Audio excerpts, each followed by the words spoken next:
expressionless. In June of 1972, a woman appeared in the Sinai Hospital in Los Angeles, California, in nothing but a white, mud-covered gown. Now this in itself should not have been too surprising, as people often had accidents in their life and had come to a nurse hospital for medical attention.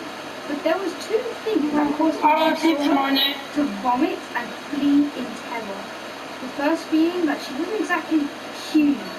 She resembled something close to a mannequin, but had the dexterity and fluidity of a normal being.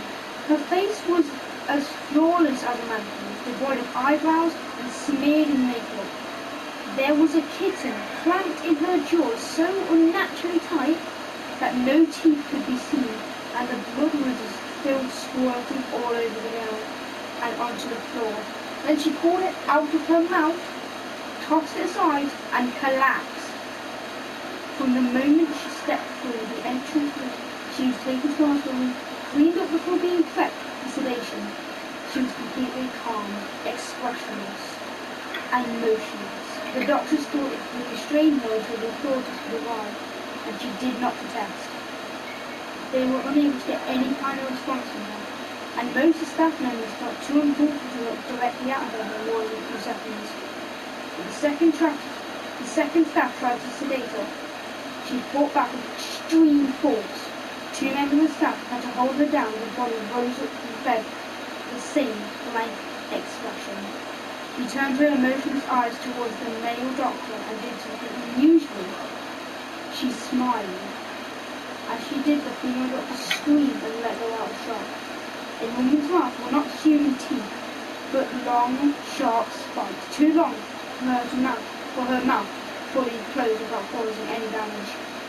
The male doctor stared back at her for a moment before asking, "What in the hell are you?" She cracked her neck, to her shoulder to observe him, smiling. There was a long pause. The security had been alerted and could be heard coming down the hallway.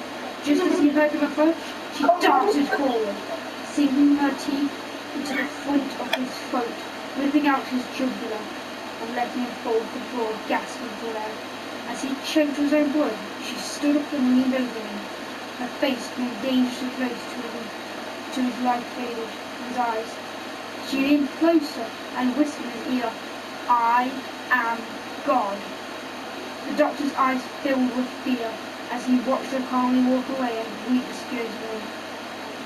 His last ever sight would be her watching him feast one by one.